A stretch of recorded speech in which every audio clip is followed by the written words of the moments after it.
नमस्कार, आप देख रहे हैं IBC 24। मैं हूं आपके साथ विजय कुमार पंड्या। मेरा मध्य प्रदेश की शुरुआत करेंगे। सबसे पहले बात करेंगे कोरोना संकट की, क्योंकि इस कोरोना संकट के बीच भी मध्य प्रदेश में उपचुनाव को लेकर राजनीति गरमाई हुई है। कांग्रेस नेता के मिश्रा का दावा है कि शिवराज सरकार चुनाव टालने के लिए साजिश कर रही है। उन्होंने कहा कि चुनाव आयोग का 22 अगस्त को यह कहना कि कोरोना संक्रमण की वजह से चुनाव टल सकते हैं, उसके 2 दिन बाद 25 अगस्त को सीएम शिवराज सिंह का कोरोना संक्रमित होकर अस्पताल में भर्ती होना और फिर 27 अगस्त को मुख्य सचिव का चुनाव आयोग को चुनाव आगे बढ़ाने के लिए लेकर खत लिखना एक साजिश का हिस्सा है। 2 दिन बाद चीफ सेक्रेटरी इलेक्शन कमीशन को इलेक्शन बढ़ाने के लिए पत्र लिखते हैं। तो ये पूरी तरह स्पष्ट है कि सरकार चुनाव से भाग रही है। और जब शिवराज सिंह जी के शब्दों में मध्य प्रदेश स्वर्णिम मध्य प्रदेश हो चुका है, मध्य प्रदेश आत्मनिर्भर हो रहा है, मध्य प्रदेश और देश राम राज्य की ओर अग्रसर हो रहा है, तो किस बात का सरकार को डर है? मध्य प्रदेश में इंदौर में पूर्व सीएम कमलनाथ का एक पोस्टर जमकर वायरल हो रहा है। जन्माष्टमी से पहले वायरल हुए इस पोस्टर में कमलनाथ को महाभारत का अर्जुन बताया गया है। इसमें लिखा गया है कि मध्य प्रदेश में विकास के अर्जुन है माननीय कमलनाथ।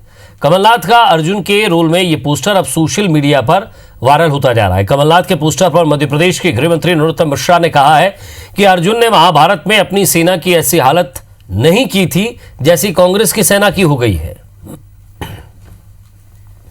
कभी सुंदर कांड करते हैं, कभी कृष्ण दरबार सजाते हैं। कुछ लोग होते हैं ऐसे जो हालात देखकर बाजार लगाते हैं। मेरे ख्याल से तो यही सब कुछ है। IBC 24 से बात करते हुए कैबिनेट मंत्री अंदल सिंह कंसाना का बड़ा बयान सामने आया है। अंदल सिंह ने कहा है कि चुनावी प्रचार चल रहा है, हम तैयार हैं जब भी चुनाव होगा। वहीं अंदल सिंह ने यह भी कहा कि कांग्रेस डेड बेड पर है। उन्होंने गोविंद सिंह दिग्विजय सिंह को आराम करने की सलाह दी है। उन्होंने कहा है कि 2018 के विधानसभा चुनाव में कांग्रेस ने मुरैना का अपमान किया था। देश की आजादी के बाद मुरैना में पहली बार 6 सीट जीत कर आए, लेकिन एक भी मंत्री नहीं बनाया गया। ये मेरा अपमान नहीं था, मुरैना का अपमान था, इसलिए कांग्रेस से बगावत की।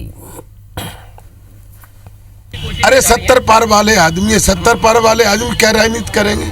70 पार वाले, चाहे गोविंद सिंह हो, चाहे कमलनाथ जी हो, चाहे माननीय दिग्विजय सिंह जी हो, ये 70-75 वाले लोग हैं। रेस्ट करें हम तो। मेरी तो आप लोगों के माध्यम से यही सलाह है, उनको आराम करना चाहिए। और इधर मध्य प्रदेश में वोकल फॉर लोकल अभियान चलाया जा रहेगा और हर जिले के सर्वश्रेष्ठ उत्पादन की पहचान करके जिलेवार खाद्य प्रसंस्करण उद्योग लगाए जाएंगे। ये कहना है प्रदेश के उद्यानिकी मंत्री भारत सिंह कुशवाहा का।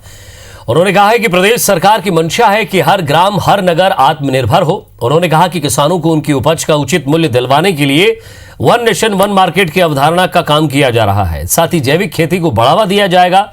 मध्य प्रदेश खाद्य पदार्थों के मामले में आत्मनिर्भर बने, सरकार इस दिशा में काम कर रही है। इसके लिए हर जिले में क्लस्टर तैयार किया जाएगा। इकाई की आवश्यकता है, तो उत्पादन भी यहाँ हो, खपत भी यहाँ करेंगे, बाजार भी हमारे हाथ में हो, उत्पादन हमारे हाथ में, बाजार भी हमारे हाथ में हो। ऐसी व्यवस्था आत्मनिर्भर भारत में करेंगे जिससे किसान स्वयं आत्मनिर्भर बन सके। अयोध्या में राम मंदिर के भूमि पूजन के बाद राम को लेकर फिर सियासत जोरों पर है। दरअसल मध्य प्रदेश में राम वनगमन पथ निर्माण योजना फिर से चर्चा में आ गई है। 2007 में शिवराज सिंह चौहान ने इसकी घोषणा की थी, जो अब तक पूरी नहीं हुई। 2018 के विधानसभा चुनाव में कांग्रेस ने इसे अपने वचन पत्र में शामिल किया और सरकार बनने के बाद इसका प्रोजेक्ट तैयार कर इसके लिए बजट में 22 करोड़ रुपए का प्रावधान भी किया।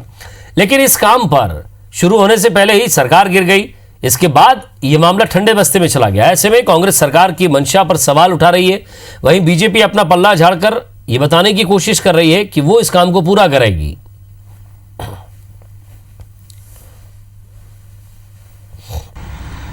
हमारे लिए धर्म एक राजनीति नहीं है। भारतीय जनता पार्टी ने हमेशा धर्म का उपयोग राजनीतिक दृष्टि से किया है। मैंने सबसे बड़ा मंदिर बनाया, हनुमान मंदिर, मध्य प्रदेश का छिंदवाड़ा में। इसमें कौन सी राजनीति थी? कोई राजनीति नहीं है। राम पथ गमन वन गमन में जो कांग्रेस पार्टी कमलनाथ जी ने प्रोविजन किया था पैसे का, इस सरकार ने उसको जीरो कर दिया है। गौशालाएं कमलनाथ जी ने 1000 बनवाई, पर उसके चारे और रख रखाव के लिए इन्होंने प्रोविजन जीरो जैसा कर दिया कि इनकी धार्मिक भावनाएं भारतीय जनता पार्टी और उसकी सरकार और शिवराज सिंह जी की क्या है, इससे समझ में आता है। कांग्रेस की सरकारें रही 40 साल से ज्यादा, कांग्रेस सरकार को कहीं कोई सोच समझ नहीं पड़ी। पर्यटन संस्कृति, भगवान राम की विरासत के तौर पर कहीं किसी प्रकार का कोई कदम नहीं उठाया। भारतीय जनता पार्टी की सरकार ने उठाया, इसका डॉक्यूमेंटेशन किया।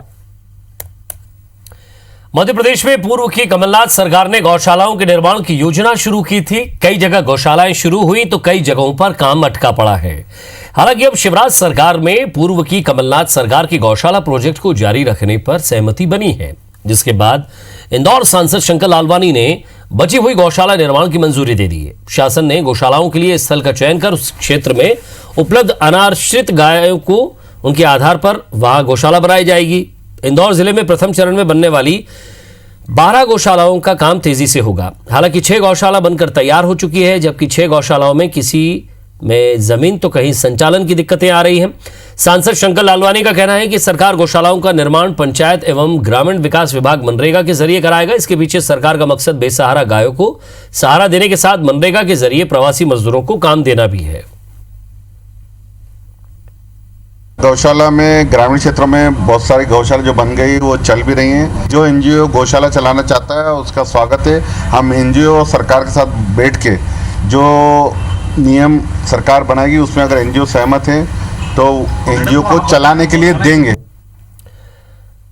मध्य प्रदेश में सरकार ऐसे स्कूलों को बंद करने की तैयारी में है जहां स्टूडेंट्स की संख्या 20 से कम है। ऐसे स्कूलों को बंद करने का फॉर्मूला राज्य शिक्षा केंद्र ने तय किया है। कहा जा रहा है कि प्रदेश में ऐसे स्कूल 12,000 से ज्यादा हो सकते हैं। हालांकि स्कूल शिक्षा मंत्री इंदर सिंह परमार का कहना है कि जिन स्कूलों तक पहुंच मार्ग ठीक नहीं है उन बच्चों को दूसरे स्कूलों में मर्ज करेंगे।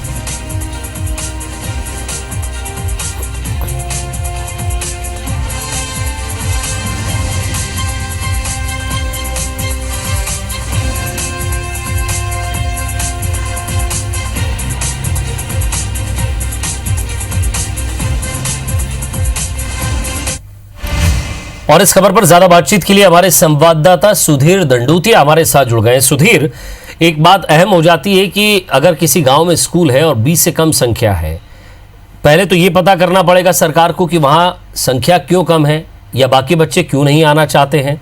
दूसरा सवाल ये कि उन्हें दूसरी जगह मर्ज किया जाएगा, गाँव के बच्चों को 5 या 10 किलोमीटर दूर जाना पड़ेगा। ऐसे में जो शिक्षा का स्तर गांव-गांव तक पहुंचाने का, घर-घर तक पहुंचाने का है, वो लक्ष्य शायद यहां से पूरा होता नहीं दिखाई देता है। क्या इसके पीछे सरकार की मंशा क्या है और योजना क्या है? देखिए, निश्चित तौर पर कहीं ना कहीं विजय अगर बात की जाए तो शायद प्राइमरी स्तर पर जो सरकारी स्कूल हैं उनमें जो क्षेत्र हैं, ग्रामीण क्षेत्र खासकर अगर बात की जाए तो वहाँ पर जो बच्चों का रुझान है वो शायद कम होता हुआ नजर आ रहा है। लिहाजा जिन स्कूलों में संख्या कम से कम ज़्यादा होनी चाहिए, सरकार ने जिस मंशा के साथ स्कूल खुला था वहाँ पर छात्रों की संख्या कम है और लिहाजा ऐसे में इन स्कूलों को अब मर्ज करने की बात, हालांकि बंद करने की बात है पर लेकिन सरकार की अगर भाषा में बात करें तो मर्ज करने की बात जो है वो प्रदेश के स्कूली शिक्षा मंत्री के द्वारा की जा रही है। अगर इस पूरे स्कूलों की संख्या की बात करें तो 12,000 से ज़्यादा स्कूल फिलहाल ऐसे बताए जा रहे हैं कि जिनको मर्ज किया जाएगा और ये संख्या बढ़कर 20,000 से ज़्यादा विजय हो सकती है, क्योंकि मध्य प्रदेश के अंदर जिन स्कूलों को मर्ज किया जा रहा है उनमें 0 से 20 तक की संख्या ऐसे छात्रों की है। स्कूली शिक्षा मंत्री इंदर सिंह परमार का साफ तौर पर कहना है कि जिन स्कूलों में पहुंच मार्ग नहीं है या फिर जिन स्कूलों में रास्ता नहीं है ऐसे स्कूलों को मर्ज किया जा रहा है। पर लेकिन जो अभी तक सरकार की ओर से जो जानकारी जुटाई गई है उसमें साफ तौर पर ये पूरा जो रिपोर्ट है उसमें यह कहा गया है कि जिन स्कूलों में छात्रों की संख्या 20 से कम है उन स्कूलों को मर्ज किया जाएगा। विजय जी, सुधीर, तो कब तक की ये योजना है, कब मर्ज करेंगे आगे, क्योंकि अभी फिलहाल स्कूल नहीं खुले हैं। ऐसे में जो बच्चे स्कूल जाना चाहते हैं तो वो क्या करें? अब वो इंतज़ार करें उसी स्कूल के लिए? क्या कह रही है सरकार? कोई प्रशासनिक अधिकारियों का कोई रोड मैप तैयार है इसके लेकर? देखिए, नज़दीकी जो स्कूलों का विजय, वहाँ पर इन बच्चों को मर्ज किया जाएगा और नज़दीकी स्कूलों के अलावा कोई सीनियर क्लास का अगर स्कूल है, किसी अगर प्राइमरी स्कूल के अलावा अगर मिडिल क्लास या फिर हायर सेकेंडरी क्लास किसी स्कूल में लगती है तो शिफ्ट के हिसाब से भी यहाँ पर मर्ज करने का प्रस्ताव जो है वो स्कूली शिक्षा विभाग ने तैयार किया है। जब ये स्कूल मर्ज किए जाएंगे तो उसके बाद में स्थिति का आकलन किया जाएगा कि आखिर किससे कितने बच्चे प्रभावित हो रहे हैं। पर लेकिन सरकार का साफ तौर पर यह मानना है कि ऐसे स्कूल जहाँ पर 20 से संख्या कम छात्रों की है, वहाँ पर एक तो शिक्षकों की भर्ती, स्कूलों को लेकर व्यवस्थाएं, ये काफ़ी ज़्यादा खर्चीला है। लिहाजा ऐसे में सरकार को लगता है कि अगर स्कूलों को मर्ज किया जाए तो एक बड़ी राशि जो है सरकार की बच सकती है। विजय जी, वाकई सुधीर, एक बड़ी राशि बच सकती है, लेकिन उन बच्चों के लिए भी एक तकलीफ का सफर हो सकता है। हालांकि सरकार सारी चीज़ों को ध्यान में रखेगी और आगे क्या कदम उठाएगी उस पर भी आप नजर रखिएगा। लगातार आपसे अपडेट लेते रहेंगे। बहुत बहुत शुक्रिया इस तमाम बातचीत के लिए। आगे बढ़ते हैं, बात ग्वालियर की करते हैं, जहां कोरोना संक्रमित मरीज की मौत हो गई है। तो मरीज की मौत के बाद परिजनों ने हंगामा किया है। अस्पताल में परिजनों ने एम्बुलेंस रोक ली और शव की पहचान करना चाहते हैं परिजन। बिना पहचान के ही शव ले जाया जा रहा था। ऐसे में परिवार वालों ने उस पर आपत्ति जताई, एम्बुलेंस रोकी। वो देखना चाहते थे कि क्या वो उन्हीं के घर के सदस्य हैं या कोई दूसरे हैं।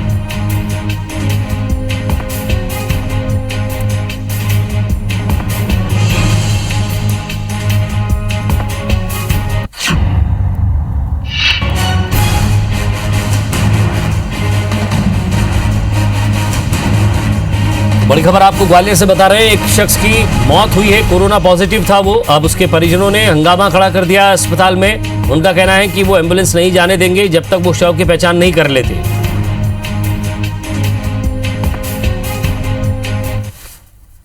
और ग्वालियर में एक वीडियो चर्चा का विषय बना हुआ है, जिसमें एक बिजली ऑपरेटर अपनी जान जोखिम में डालकर काम करता नजर आ रहा है। ये वीडियो बारिश के बाद सब स्टेशन में पानी भरने का है, जिसमें बिजली विभाग का आउटसोर्स कर्मचारी पानी से लबालब बिजली सब स्टेशन में अकेला ही काम कर रहा है, जबकि यहां हमेशा 33,000 वोल्ट का करंट रहता है। यह सब स्टेशन पूर्व डिवीजन ग्वालियर के सिटी सेंटर जोन का है।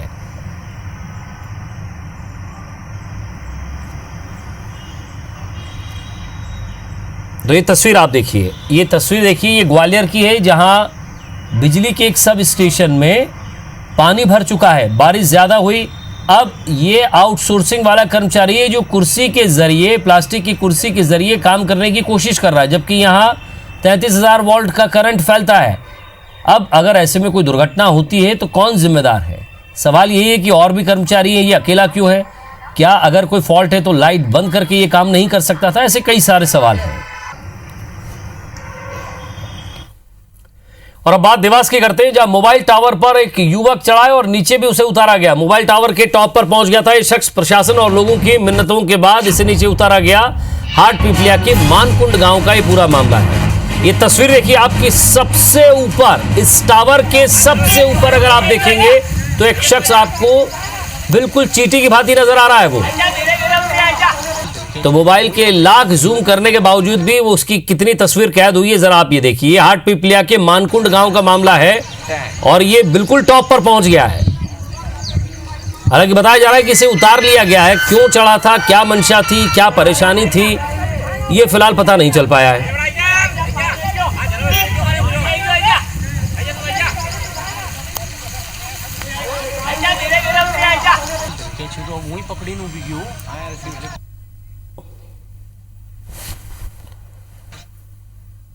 मध्य प्रदेश में ट्रांसपोर्टर्स की 3 दिन की हड़ताल का आज आखिरी दिन है। आज रात 12 बजे के बाद फिर से ट्रांसपोर्ट व्यवस्था शुरू हो जाएगी। कल यानी कि 13 अगस्त को ट्रांसपोर्टर्स परिवहन मंत्री और ट्रांसपोर्ट कमिश्नर से मुलाकात करेंगे और अपनी मांगे रखेंगे। इसके बाद तय होगा कि आगे हड़ताल जारी रहेगी या नहीं। इंदौर समेत प्रदेश के 7 लाख वाहन संचालक 3 दिन की हड़ताल पर थे, जिसका असर सब्जी मंडी, औद्योगिक क्षेत्र और किराना पर पड़ा है। इंदौर के हड़ताल के चलते सब्जी मंडी में हर दिन बाहर से आने वाले औसतन 180 बड़े ट्रक और 200 छोटे बड़े लोडिंग वाहन बंद थे, जिससे सब्जियों के दाम बढ़ गए थे।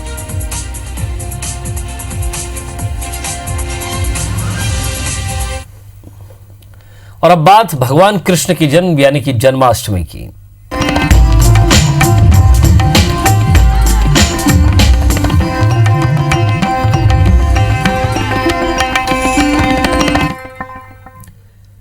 कोरोना संकट के चलते इस बार जन्माष्टमी त्योहार की रंगत फीकी नजर आ रही है। भोपाल की बात करें तो कोरोना के चलते जन्माष्टमी पर यहां पहली बार कोई कार्यक्रम नहीं हो रहा है, ना ही गोविंदाओं की टोली नजर आ रही है। हालांकि मंदिरों पर विशेष साज सज्जा जरूर की गई है। शहर के कृष्ण मंदिरों को आकर्षक रूप से सजाया गया है। भोपाल के इस्कॉन मंदिर का जायजा लिया हमारी संवाददाता आकांक्षा शर्मा। हाथी घोड़ा पाल की जय कन्हैया लाल की। आप सभी को कृष्ण जन्माष्टमी की बहुत बहुत बधाई। आज कृष्ण जन्माष्टमी है और आपको हर जगह हरे रामा रामा रामा हरे हरे, हरे कृष्णा कृष्णा कृष्णा हरे हरे, यही जो बात है, यही जो मंत्र है वो आपको सुनाई देगा। इस समय मैं भोपाल के इस्कॉन मंदिर में मौजूद हूँ और आप देख सकते हैं यहाँ पर भगवान कृष्ण और माँ राधा की जो मूर्ति है, प्रतिमा है, उसको कितने खूबसूरत तरीके से सजाया गया है। पूरे का पूरा जो भगवान का दरबार है उसे फूलों से सजाया गया है।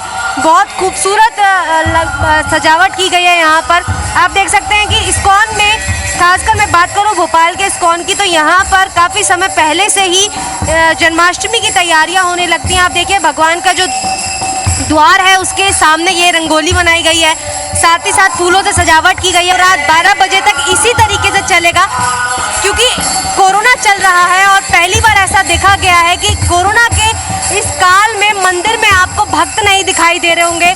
और ये जो पाठ कर रहे हैं वो भी 5 लोग हैं जो डिस्टेंस के साथ बैठे हैं। भक्तों का मंदिर में आना अलाउ ज़रूर है, लेकिन एक समय पे केवल 5 ही भक्त हो सकते हैं। इससे ज़्यादा भक्त जो है वो मंदिर में नहीं आ सकते।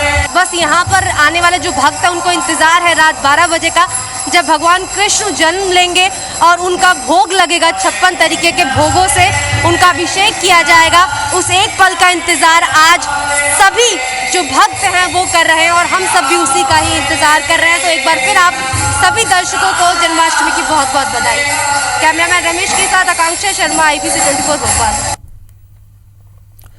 कोरोना संक्रमण के बीच देश भर में जन्माष्टमी का त्योहार धूमधाम से मनाया जा रहा है। दर्शन के लिए आने वाले श्रद्धालुओं के लिए विशेष व्यवस्था की गई है।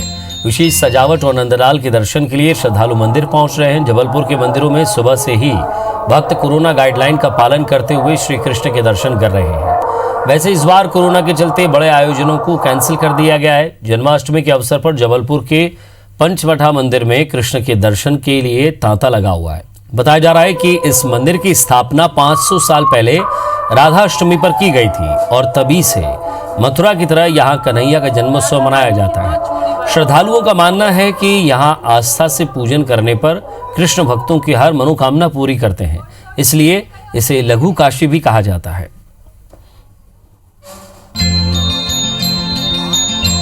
भगवान का जन्माष्टमी है, जैसे कि प्राय मनाई जाती है। मेले का आयोजन जो 50 सालों से किया जाता है, प्रशासन के आदेश के कारण मेला स्थगित कर दिया गया है। भक्तों से आग्रह किया गया है कि मास्क पहन के आएँ, सोशल डिस्टेंस का पालन करें, सैनिटाइजर की व्यवस्था की गई है।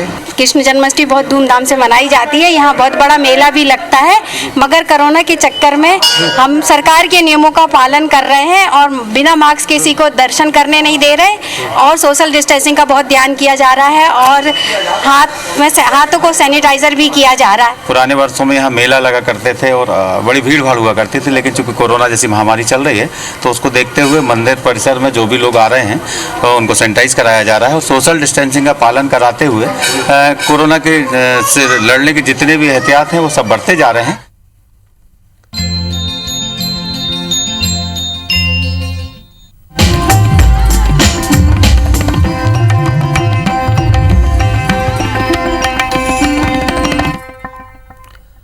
और इसी के साथ फिलहाल इस बुलेटिन में इतना ही। खबरों की अपडेट्स के लिए आप देखते रहिए IBC 24। नमस्कार।